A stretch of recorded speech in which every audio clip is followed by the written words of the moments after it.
अकबर और बीरबल की जोड़ भारत के इतिहास की सबसे प्रसिद्ध और लोकप्रिय जोड़ियों में से एक है। मुगल सम्राट अकबर जहां अपनी दूरदर्शिता और नेतृत्व कौशल के लिए प्रसिद्ध थे, वहीं बीरबल अपनी चतुराई, बुद्धिमत्ता और न्यायप्रियता के लिए जाने जाते थे। बीरबल न केवल अकबर के दरबार के नवरत्नों में से एक थे, बल्कि सम्राट के सबसे प्रिय सलाहकार और मित्र भी थे। इस कहानी में हम बीरबल की न्याय बुद्धि और विवेकशीलता की एक मिसाल देखने जा रहे हैं। कहानी आरंभ होती है। एक बार की बात है।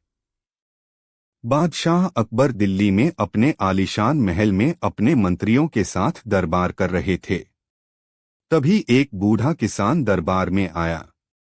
वह थकाहारा और उदास था।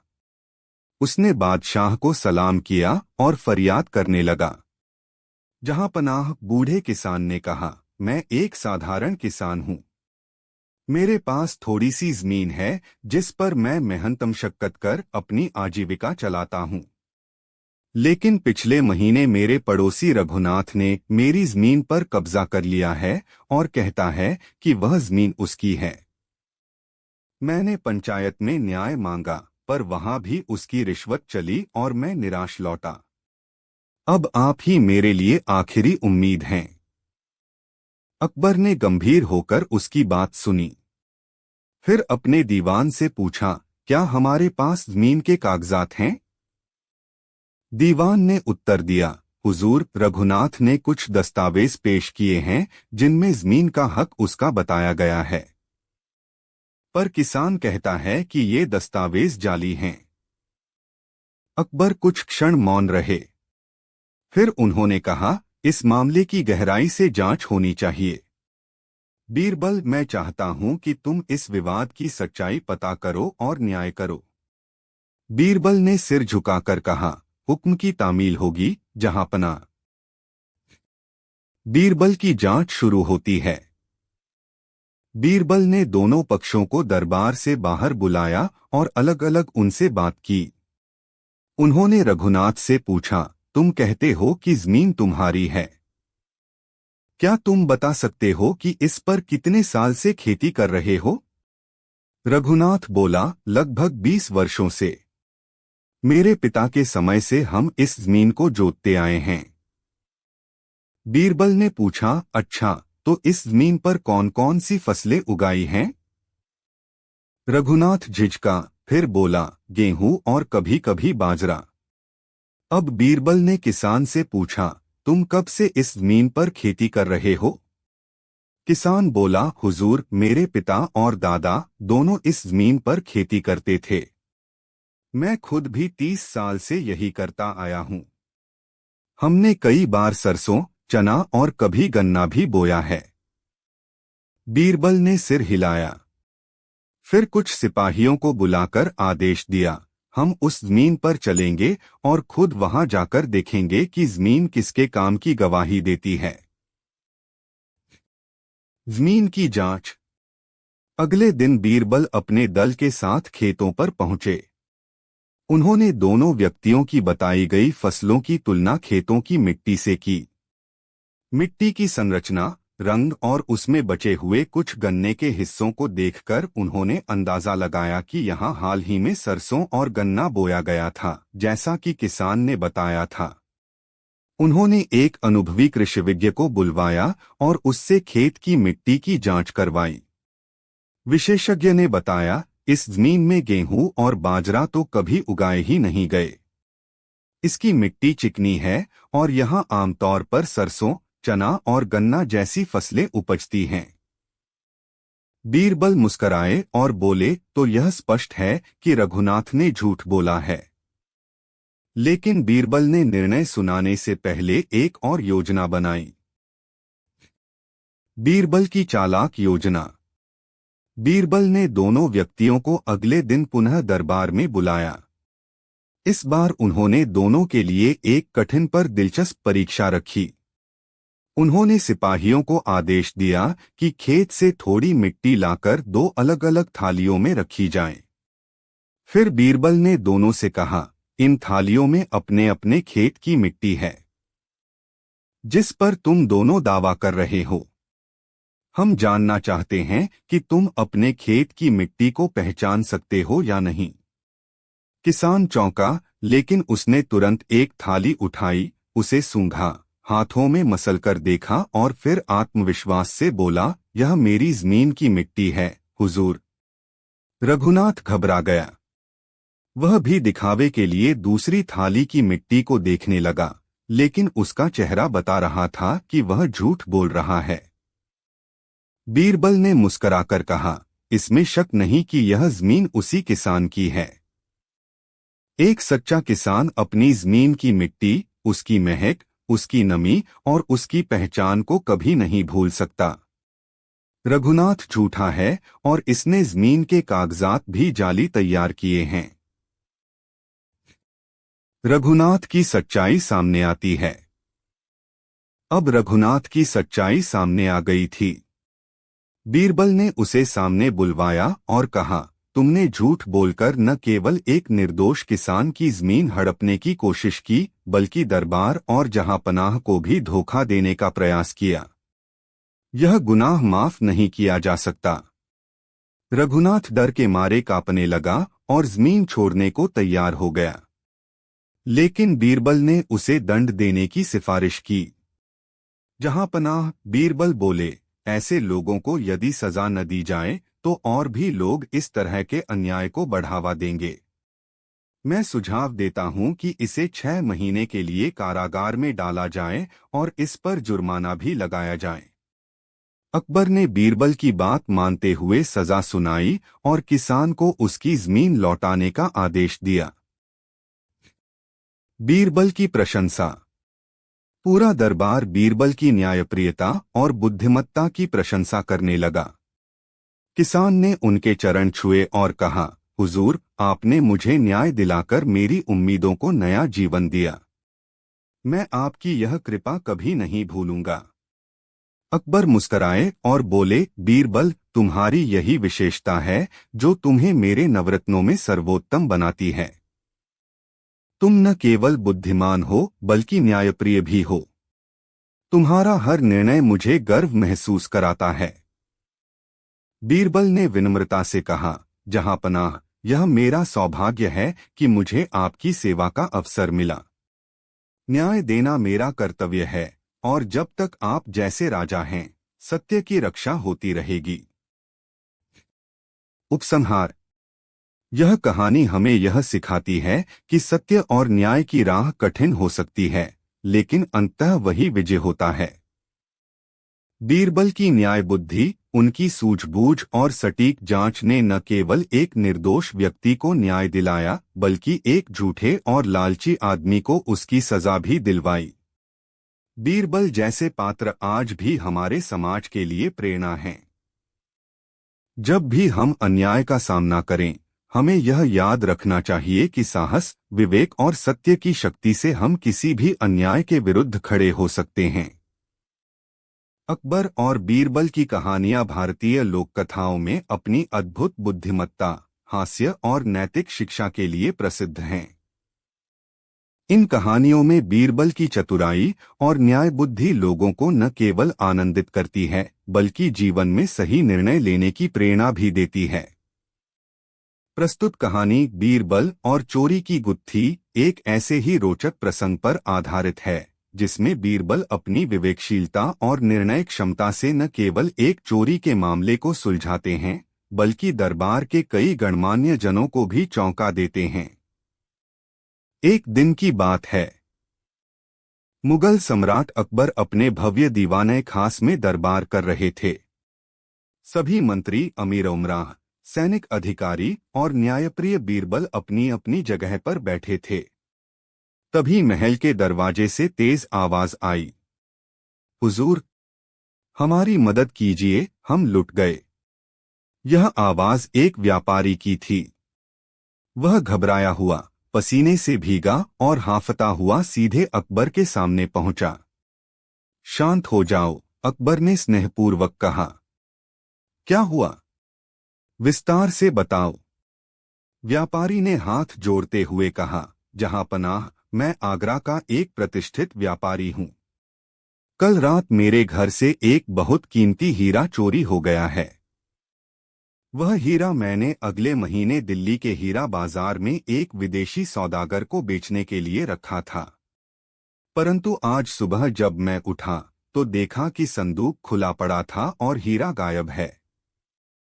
अकबर ने गंभीर होकर कहा, क्या किसी पर तुम्हें शक है? जी जहांपनाह, व्यापारी बोला, मेरे घर में केवल 4 नौकर हैं। चारों पिछले 3 वर्षों से मेरे साथ हैं। मेरे घर में आने जाने का रास्ता भी सीमित है। इसलिए मुझे पूरा विश्वास है कि चोरी उन्हीं में से किसी एक ने की है।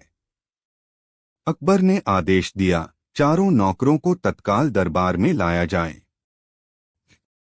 चोरी की पहली तहकीकात। कुछ ही समय बाद चारों नौकर दरबार में लाए गए। वे घबराए हुए थे, लेकिन कोई भी दोष स्वीकार नहीं कर रहा था। बीरबल ने व्यापारी से पूछा, क्या हीरे को रखने की जगह किसी को पता थी?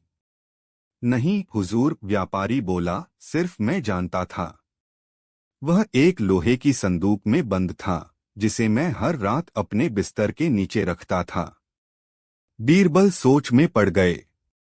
फिर उन्होंने चारों नौकरों से एक एक करके सवाल किए। सबने खुद को निर्दोष बताया। किसी की बातों में कोई विशेष विरोधाभास नहीं था, लेकिन बीरबल को एक बात खटक गई। एक नौकर, जिसका नाम रमजान था, बात करते समय बार बार पसीना पोंछ रहा था और आंखें चुरा रहा था। बीरबल ने तुरंत अनुमान नहीं लगाया, बल्कि एक योजना बनाई। बीरबल की चतुर योजना। बीरबल ने कहा, जहांपनाह, यह स्पष्ट है कि इनमें से कोई एक झूठ बोल रहा है। लेकिन चोर कौन है, यह साबित करना कठिन है। अकबर बोले, तो फिर क्या उपाय है? बीरबल मुस्कराए और बोले, हुजूर, यदि आप अनुमति दें तो मैं अपने तरीके से पता लगाऊंगा कि असली चोर कौन है। अकबर ने स्वीकृति दी। बीरबल ने सिपाहियों से कहा कि वे दरबार में एकांत स्थान पर 4 बांस की छड़ियां लाए, जो सब एक जैसी लंबाई की हों, 1 गज की।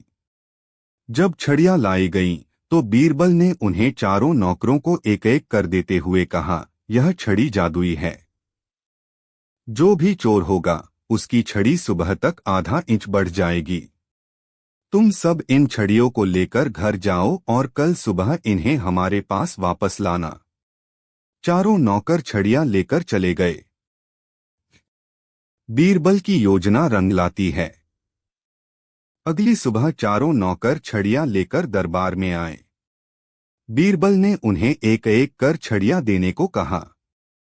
उसने सभी छड़ियां नापीं। 3 छड़ियां पूरी 1 गज की थीं, जबकि रमजान की छड़ी आधे इंच छोटी थी। बीरबल ने मुस्कराकर कहा, जहांपनाह, चोर पकड़ा गया है। रमजान ही वह है जिसने हीरा चुराया है। अकबर चौंके, परंतु बीरबल, छड़ी तो छोटी है। क्या इसका मतलब यह नहीं कि वह निर्दोष है? बीरबल बोले, नहीं जहांपनाह। जब मैंने कहा था कि चोर की छड़ी सुबह तक आधा इंच बढ़ेगी, तो चोर डर गया। उसे लगा कि अगर उसकी छड़ी लंबी हो गई तो वह पकड़ा जाएगा। इसलिए उसने रात को छड़ी का थोड़ा सा हिस्सा काट दिया। उसे लगा कि सुबह बढ़ेगी तो फिर से 1 गज हो जाएगी। लेकिन छड़ी में कोई जादू नहीं था, जादू तो उसके भय में था। जो डरता है वही दोषी होता है। अब रमजान के चेहरे से पसीना टपकने लगा। उसने घुटनों के बल बैठते हुए अपराध स्वीकार कर लिया। हुजूर, मैं दोषी हूं, वह बोला। मेरे परिवार पर बहुत कर्ज था। मुझे लगा कि हीरा बेचकर मैं अपनी समस्याओं से छुटकारा पा लूंगा। न्याय और दंड। अकबर ने बीरबल की प्रशंसा करते हुए कहा, बीरबल, तुमने एक बार फिर साबित कर दिया कि तुम्हारी बुद्धि तेज है और तुम्हारी योजनाएं अपराजेय। फिर उन्होंने रमजान को देखकर कहा, तुमने अपने स्वामी के साथ विश्वासघात किया है। तुम्हें दंड अवश्य मिलेगा। परंतु तुमने अपना अपराध स्वीकार कर लिया है और हम दया का मूल्य समझते हैं। अकबर ने आदेश दिया कि रमजान को 3 महीने के कारावास में रखा जाए और चोरी का हीरा व्यापारी को लौटाया जाए। साथ ही व्यापारी को यह भी चेतावनी दी गई कि भविष्य में इतनी कीमती वस्तु को खुले में न रखें और सुरक्षा पर विशेष ध्यान दें। दरबार में चर्चा। बीरबल की इस योजना की पूरे दरबार में प्रशंसा हुई। मंत्री अब्दुल रहीम ने कहा, बीरबल, तुम्हारी सोच गजब की है। जब सभी चिन्ह अनिश्चित लग रहे थे, तब तुमने केवल मनोविज्ञान के आधार पर अपराधी को पकड़ लिया। बीरबल ने मुस्कराते हुए कहा, जहां डर होता है वहां सच सामने आ जाता है। मनुष्य अपने अपराध को किसी न किसी तरीके से प्रकट कर देता है। हमें केवल धैर्य और सूझबूझ से उसे पहचानना होता है। अकबर ने बीरबल को बहुमूल्य रत्नों से भरा एक हार पुरस्कार में दिया और कहा, तुम न केवल मेरे सबसे प्रिय मंत्री हो, बल्कि पूरे राज्य के लिए एक अमूल्य रत्न हो।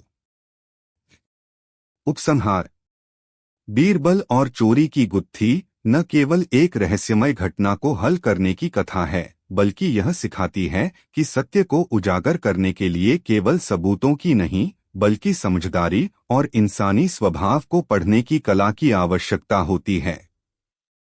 बीरबल की योजना जितनी सरल थी, उतनी ही प्रभावशाली भी थी। उन्होंने यह सिद्ध कर दिया कि चोर चाहे जितनी चालाकी कर ले, पर उसका डर ही उसे पकड़वाने का सबसे बड़ा कारण बनता है।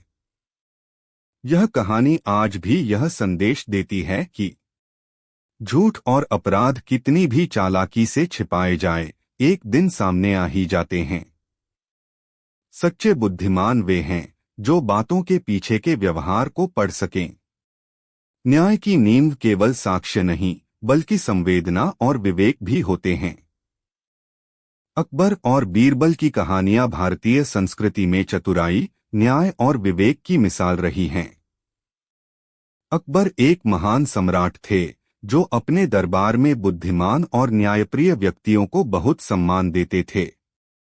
बीरबल उनमें सबसे अधिक प्रख्यात थे। उनकी बुद्धिमत्ता इतनी तीव्र थी कि बड़े बड़े पंडित, वकील और राजकर्मी भी उनकी चतुराई के आगे नतमस्तक हो जाते थे। इस कहानी में हम देखेंगे कि कैसे बीरबल ने बिना किसी सबूत के केवल अपने विवेक और व्यवहारिक ज्ञान से एक जटिल मुकदमे को हल कर दिया। मुगल सम्राट अकबर का शासनकाल अपने चरम पर था। एक दिन दरबार में दरबारी बैठे थे। सम्राट सिंहासन पर विराजमान थे और बीरबल उनके पास थे। तभी एक वृद्ध ब्राह्मण कांपते पैरों और आंसुओं से भीगी आंखों के साथ दरबार में पहुंचा। उसने सम्राट को दंडवत प्रणाम किया और कांपती आवाज में बोला, जहांपनाह, मैं आपके न्याय का इच्छुक हूं। मेरी एकमात्र संपत्ति, मेरे जीवन भर की कमाई, एक सोने की थाली चोरी हो गई है और मुझे पूरा विश्वास है कि यह चोरी मेरे पड़ोसी सेठ विष्णुदास ने की है। अकबर ने आश्चर्यचकित होकर पूछा, क्या तुम्हारे पास कोई प्रमाण है? ब्राह्मण बोला, नहीं हुजूर, कोई प्रत्यक्ष प्रमाण नहीं है। लेकिन घटना के बाद से वह मुझसे नजरें नहीं मिला रहा और कई लोगों ने बताया कि उसने अचानक कई महंगी वस्तुएं खरीदी हैं। सेठ विष्णुदास को भी दरबार में बुलाया गया। वह रेशमी कपड़े और कीमती गहनों से लदा हुआ आया।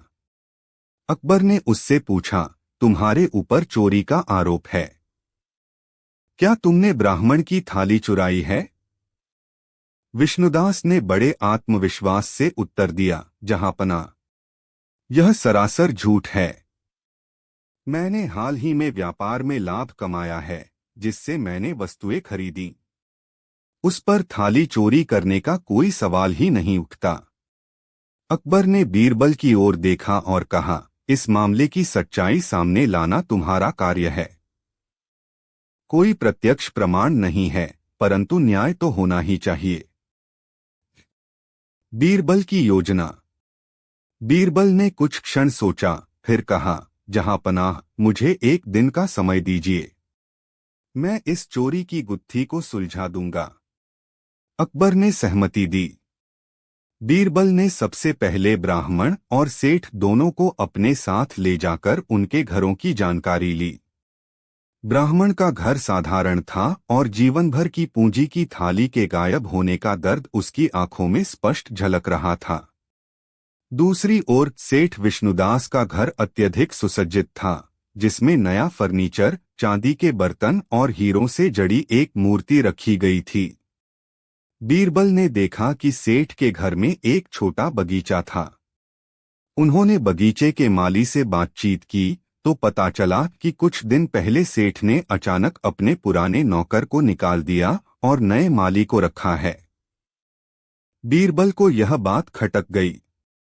उन्होंने एक योजना बनाई। बीरबल की पहली चाल। बीरबल ने उसी दिन राजमहल में घोषणा करवाई कि सम्राट अकबर के दरबार में कल धार्मिक वस्तुओं की परीक्षा आयोजित की जाएगी, जिसमें पुराने धार्मिक धातुनिर्मित सामानों को परखकर उनकी पवित्रता और वास्तविकता जांची जाएगी। सेठों और ब्राह्मणों में खलबली मच गई। जो भी धार्मिक वस्तुएं अपने घर में रखते थे, वे उन्हें शुद्ध धातु का बताने लगे। सेठ विष्णुदास को जब यह सूचना मिली तो वह बहुत घबरा गया। उसे डर था कि कहीं उसकी नई खरीदी गई वस्तु, वह थाली, कहीं पकड़ी न जाए। बीरबल ने गुप्त रूप से अपने सिपाहियों को तैनात कर दिया और उन्हें निर्देश दिया कि यदि कोई व्यक्ति रात के अंधेरे में किसी धार्मिक वस्तु को कहीं ले जाए तो उसे पकड़ लिया जाए। और सचमुच उसी रात एक व्यक्ति, जो सेठ का नया माली था, एक चमचमाती वस्तु को कपड़े में लपेटकर शहर के बाहर स्थित नदी के किनारे जा रहा था। सिपाहियों ने उसे पकड़ लिया और जब वस्तु खोली गई तो वह ब्राह्मण की वही सोने की थाली थी। सच सामने आता है। अगले दिन दरबार में बीरबल ने सबूतों के साथ माली को पेश किया। अकबर ने पूछा, यह क्या है? बीरबल बोले, जहांपनाह, यह वही थाली है जिसकी चोरी की शिकायत ब्राह्मण ने की थी, और यह सेठ विष्णुदास के घर से उसके माली के पास मिली है, जो चोरी को छुपाने के प्रयास में था। अकबर ने सेठ को घूरकर देखा। क्या अब भी तुम इनकार करोगे? सेठ विष्णुदास कांपने लगा और घुटनों के बल बैठ गया। हुजूर, मैंने गलती की। उस दिन मैं ब्राह्मण के घर गया था। थाली देखकर मेरी नीयत खराब हो गई। मैंने सोचा कि एक बूढ़ा आदमी क्या करेगा इस सोने की थाली का। जब वह सो गया तो मैं चुपके से चोरी कर लाया। बीरबल की समझदारी पर दरबार दंग। पूरे दरबार में सन्नाटा छा गया। फिर धीरे धीरे मंत्रियों और उपस्थित जनों ने बीरबल की सराहना करनी शुरू कर दी। बीरबल, तुमने बिना प्रत्यक्ष प्रमाण के एक बहुत ही कठिन गुत्थी को सुलझा दिया, अकबर बोले। बीरबल ने विनम्रता से उत्तर दिया, जहांपनाह, कभी कभी सच्चाई कागजों में नहीं मिलती, उसे लोगों के व्यवहार में, उनके डर और उनके कर्मों में तलाशना पड़ता है। न्याय और सजा। अकबर ने आदेश दिया कि सेठ विष्णुदास को 1 वर्ष के कारावास में रखा जाए और उसकी संपत्ति का एक हिस्सा गरीबों में वितरित किया जाए। साथ ही ब्राह्मण को उसकी थाली लौटा दी गई और भविष्य में जीविकोपार्जन के लिए उसे सरकारी सहायता देने की घोषणा भी की गई। ब्राह्मण रो पड़ा, जहांपनाह, आपने मुझे नया जीवन दे दिया। बीरबल की कृपा से मेरा सम्मान और मेरी पूंजी लौट आई। अकबर ने बीरबल को अपनी अंगूठी भेंट में दी और कहा, तुम इस सल्तनत की आंख हो। जब बाकी सब अंधेरे में भटकते हैं, तुम सत्य की रोशनी बन जाते हो। उपसंहार। यह कहानी केवल बीरबल की चतुराई की नहीं, बल्कि उनके गहरे मनोविज्ञान की समझ की भी मिसाल है। उन्होंने सेठ के व्यवहार को पढ़ा, एक छोटी सी अफवाह से उसे भयभीत किया और उसकी सच्चाई खुद उसके कर्मों से उजागर करवा दी। इस कहानी से हमें ये शिक्षाएं मिलती हैं।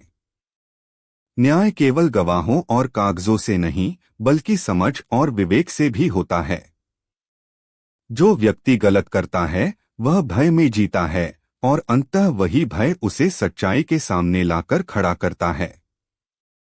सत्य को उजागर करने के लिए कभी कभी हमें सोच से बाहर निकलकर काम करना पड़ता है।